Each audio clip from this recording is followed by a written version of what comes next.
वालेकुम, my name is Mohammad Ziaul Haq. आज हमने एक्सरसाइज रिव्यू एक्सरसाइज फॉर जो है क्वेश्चन नंबर 4 पढ़ना है। इसमें find square root by factorization and division method. हमने फैक्टराइजेशन और डिवीजन मेथड ये वाला क्वेश्चन जो है हमने दोनों मेथड से ये क्वेश्चन सॉल्व करना है। अब इसको जो है भाई फैक्टराइजेशन मेथड देखते हैं। 16x की power 4 plus 8x square plus 1। अब पहले तो हमने क्या करना है, इसको फैक्टराइज करके, अब ये 16x की पावर 4 है तो यहाँ पे हम लिख सकते हैं 4x स्क्वायर का स्क्वायर और लास्ट पे है 1 तो हम लिख दें 1 का square plus 2 into first term कौन सी है 4x square into second term क्या है यहाँ पर 1 है। अब यहाँ पर देख लें किसका ये होल का स्क्वायर बन जाएगा, क्योंकि जब इसी को दोबारा मल्टीप्लाई करेंगे तो ये बन जाएगा 8x स्क्वायर। तो अब यहाँ पर फार्मूला हमारा कंप्लीट हो जाएगा, ये 4x स्क्वायर प्लस 1 होल का स्क्वायर। अब क्योंकि हमने फैक्टराइज कर लिया, इसका जो होल का स्क्वायर बन गया। अब नीचे यहाँ पे हम लिखेंगे taking square root on both sides. अब क्वेश्चन क्या था, 16x की power 4 8x square plus 1 square root equal to 4x square plus 1 square का स्क्वायर रूट, तो ये यहाँ से कट हो जाएगा, plus minus 4x square plus 1, ये हमारा आंसर होगा। क्योंकि जब हम स्क्वायर रूट लेते हैं दो वैल्यूज आती हैं, एक पॉजिटिव और एक नेगेटिव।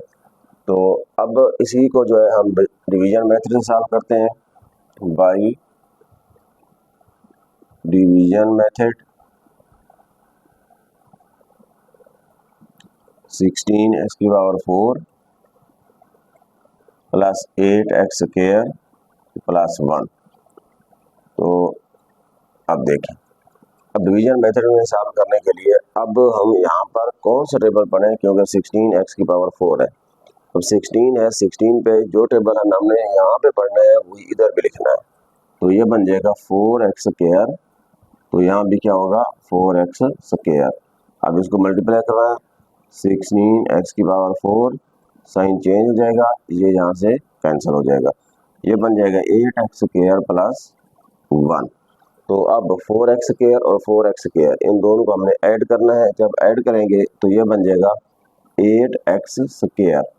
अब हम टेबल देखें, यहाँ पर प्लस है, यहाँ भी प्लस लगा दें, यहाँ भी प्लस लगा दें। अब यहाँ पे 1 लिखेंगे, यहाँ भी 1। अब 1 को सबके साथ मल्टीप्लाई करवा दो, ये बन गया 8x square plus 1, sign change करवाया तो ये यहाँ से कट गया। अब नीचे हम लिख सकते हैं required square root equal to, अब यहाँ पे हमारा आंसर क्या आया, plus minus 4x square plus 1। अब यहाँ भी क्या था 4x स्क्वायर प्लस 1 और यहाँ भी answer 4x square plus 1। Factorisation से करें या फिर डिवीजन मेथड से, दोनों का आंसर सेम आता है। नेक्स्ट क्वेश्चन नंबर 5 है, Fourier is analyzing the total cost of her loan modeled by expression c into x square minus 8x plus 15 where x represent the number of year। यहाँ पर जो x है ये number of year को represent कर रहा है।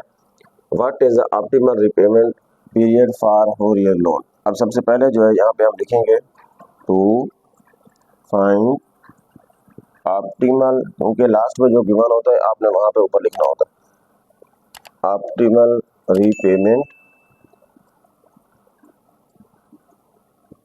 Period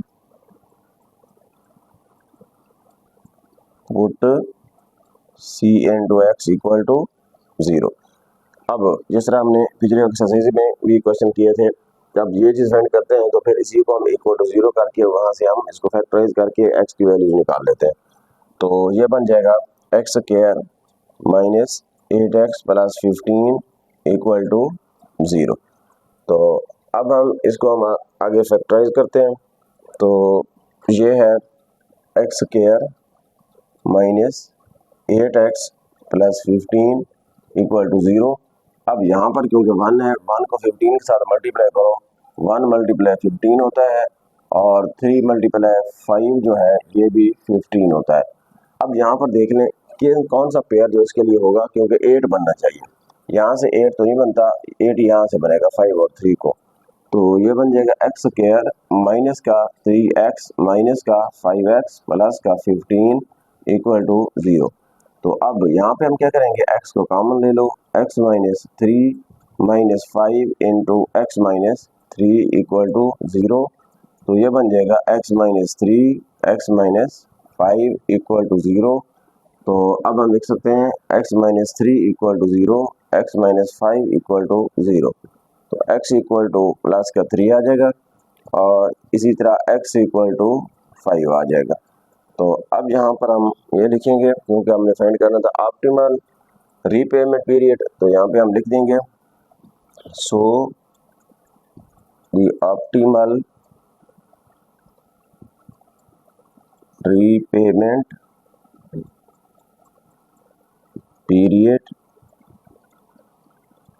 is, अब यहाँ पर क्योंकि उसने कहा था x जो है number of years, x represent करना है ईयर को, तो यहाँ पे हम लिखेंगे 3 years और 5 years।